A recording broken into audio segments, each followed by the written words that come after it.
Hi everyone, and welcome to another one of my trade recap videos.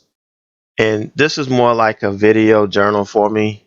Um, I don't do this on all of my trades because some of them look identical to, hundreds of trades I've done before. But whenever I have something that I'm doing a little different or something that could be something good to share, then I'll go ahead and do a video on it and share it, and then I keep it stored in my files for future reference. But this morning I had two tickers on watch, and then one from the night before. But that one didn't really. That was just kind of a curiosity thing. It lost 10 points and traded almost half its float, and it just never took off. So I kind of dropped that one early. CYBR was on there, and I like the way it surged up after hours on news, and then I was looking to see what it was going to do this morning, when it opened, because I do scan at night and I do look at tickers that make big moves at night, and I'm looking for tickers that gap down and made a 52-week low, or gapped up and made a 52-week high. There different stocks I'm looking at for the next day that may give us, give me some good moves. And I actually looked at this the night before, and when it opened this morning, it pretty much held its gains. Had it opened and then just came back, I would have had a different plan for it. But because it held its gains and it kind of hung around VWAP, I was looking, to take this long over the VWAP, after the first 5-minute candle had opened. And actually, in pre-market, it started doing exactly what I was looking for it to do at open. I would have taken a 5-minute open range breakout and ran this thing up. This is exactly what I was looking for at open. It started at 8:30, pre-market, and just made that move up. So after it was making this move, I said, well, I'm interested to see what it does at 45, and I kind of mentioned it in chat. Now I want to see what it was going to do, because if it kind of based here, made a little pop at open and came back on this, I would get long for the move up here. But if it popped and then failed this, then I was going to be, ready to take it short. So I had two plans. I always have two plans. Try not to get too biased. I know what the chart is telling me, but I try not to get too biased on it based on I wanted to see what this chart's going to tell me it wants to do. So you can see it opened and it made this big move up here. Let me get a better picture of it here. All right, it opened, it printed this huge candle, and it pretty much took the range of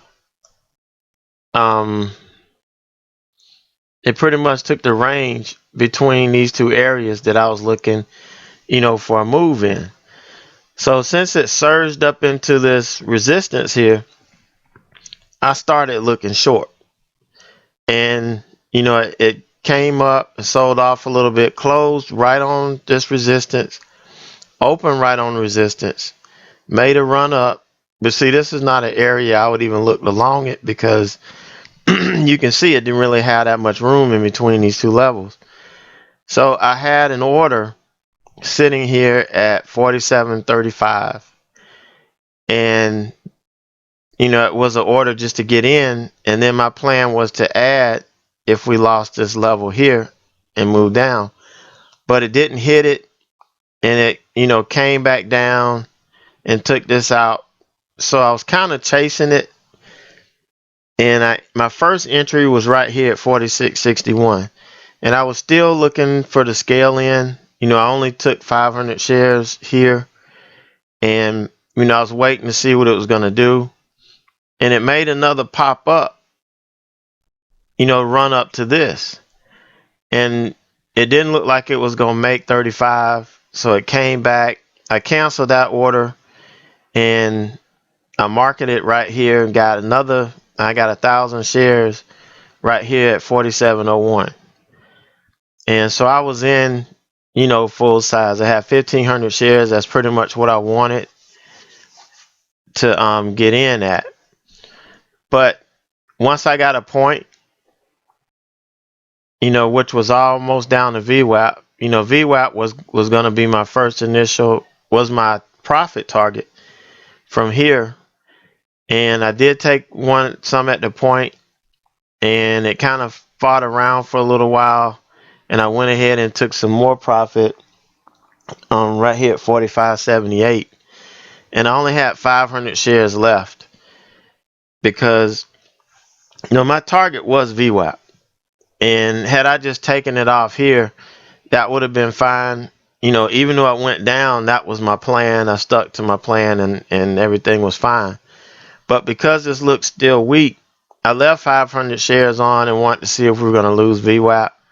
And sure enough, we lost to 9. And I went ahead and took profit here. And I probably could have taken 250 here and left 250 on and, waited for the move down. And that may be something I need to look into doing, if I'm ever in this situation again. I know the last couple ones I did scale out of, they just looked a mess. I had on UA the other day, I had 6 tickets on one trade. And, that's really, for me, that's too many. So I'm trying to kind of gather that back up and try to get this scaling in and scaling out, a little bit under control. But I'm pretty happy with this trade. I mean, that was a week's worth of profit right there. And the move wasn't over. It still had this big move. If you could have covered in this flush, that was another point. But all in all, a good trade. I was pretty happy with it. No complaints on what I did, other than I was a little bit too conservative or aggressive, however you want to put it. I put the order up here, didn't hit, and then I chased it a bit. But only because I was doing starter size did this chase really make sense. Because if it popped back up, I knew I had, I was in small enough size to give it room to run, and I could always add to it, when it looked like it was ready to come back down. So that was what I did on that ticker. The next one I traded was ESRX. That was another one on my watch. Really didn't like the way it opened too much. You can see in pre-market, it started yesterday afternoon. It started fading, and here it didn't hold. It just kept flushing. Then you got the big flush here, and it was sitting right here on 79.25. So I said in chat, this is an area that is going to be interesting to me. Then you got this big candle here that ran it all the way up to the 9, and it kind of went all the way up to this next level, this level of resistance. This was the trade pocket that I wanted to trade in at the open, and I was looking for it to bounce and give me another long. Well, again, this ticker made the move in pre-market that I was looking for once the stock opened. But, again, I changed. I had a plan for if it failed this, or if it failed this, I was going to take it short. But I was in the other tickers, so I didn't really trade it. I don't trade 2 tickers at one time. But, after I was out, CYBR, I went ahead and was watching this short under the VWAP. Really could have taken it here with a starter size, but I didn't do it on this one. I took a starter here under the 9, under the VWAP and the 9 and everything, and this trade really didn't do anything. I mean, I was only in, I think, 800 shares. I was going to add maybe 800 more, and that was kind of the idea I had. Just never really gave me the move I wanted. It just didn't look like it was going to do anything. So I went ahead and got out here and just covered up and still made, a little bit decent. I covered some here and, nice profit. I think that might have been $135 or so, which adding to my other one, every time you can add a little bit of money to your profit, it's always a good thing. And then as you can see here, it started making higher lows and then higher highs. And that's telling me that there's a potential trend reversal in place. So I went ahead and covered, right over the 9. I really could have covered here, but I was just waiting to see what it was going to do. It never popped on me over VWAP. So I just kept a little tight leash on it. And I ended up getting out here at like 80.14. So it was a pretty good trade. And this did just what I thought it was going to do. It was kind of a bullish pattern. But because the SPY was so weak today, any longs just didn't get any traction. After the first 30 minutes, it was real hard to long a stock. So, that was my trade on ESRX. And you see this one surged up into resistance here, didn't hold above it, came back down, but you really didn't get a big move on this. Not at all. This was almost a scalp move for me. It's pretty much what it turned out to be. And the last trade I took was a bottom reversal. Now I know this goes against my rules in terms of, the SPY was trading below the VWAP. It was trading, you can look at the SPY. It was trading below the VWAP at this time. And it was just washing. I mean, it was just falling off a cliff. So there was really no reason for me to take a bottom reversal, because when the market's doing that, you're not going to get any strong moves up. I mean, if you're looking to go in 5,000 shares and take, 10, 20 cents, this is fine. But I'm looking for a bigger move. And what I was looking at here, I was looking for it to come down and test this and then make a move back up. But it didn't look like it was going to test it. It looked like it was going to reverse here. And you can see on the 2-minute was what I was looking at. Once it set up here, I looked at the 2-minute.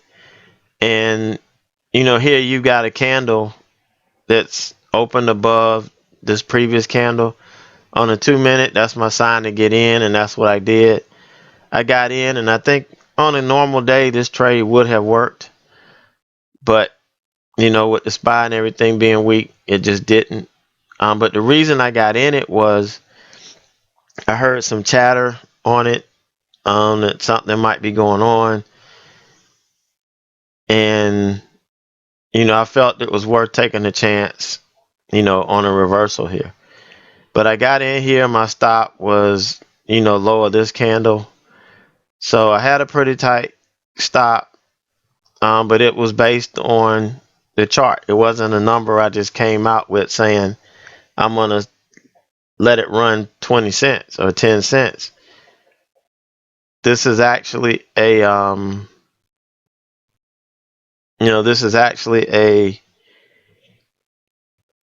nice, stop right here. This level was a perfect stop, because if it took this candle out, the trade was dead. And you can see here, once it took that candle out there, it just kept fading again. So, it was worth a try, because of what I was hearing. But ordinarily, I wouldn't take a trade like this, especially with the market as bad as it was.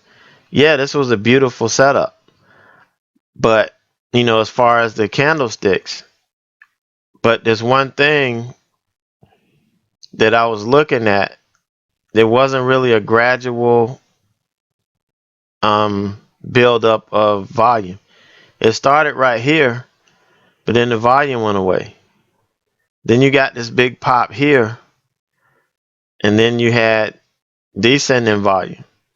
And this just wasn't a clean setup on terms of volume. Wasn't a clean setup in terms of the SPY. It was just me, not filtering out the noise and going in and taking something that, may not have been the best trade or the best example of a trade. So that was my day in a nutshell. After this trade, I just kind of let it go. I knew I wasn't going to have anything more to do. So I just answered emails and hung around in chat. But, usually if the market is that bad, unless you can find some top reversals, which are virtually impossible because everything is tanking, there's really no trades out there unless you catch, a short off of resistance, that surge into resistance or whatever. There's just nothing out there, just enough to get you in trouble. So just wanted to share that with you. Add this to my video journal, and I hope everybody had a good morning. We did have some good trades that morning. Usually the first 30 minutes to an hour is pretty good, but but the day was just uncharacteristically slow, after the first hour. But I hope you made some money, didn't lose a whole lot, and ended the day green. But I'll see everybody tomorrow in chat. Looking for a big day, looking to see if this market's going to rebound or continue to fade. Whatever it does, I'm going to be ready. I've got a setup that'll go either way. So, we have to be ready like that. Filter out all of the other noise and just focus on us. And that's what I plan on doing tomorrow. So everybody have a good night, a good evening, and we'll see everybody tomorrow in chat.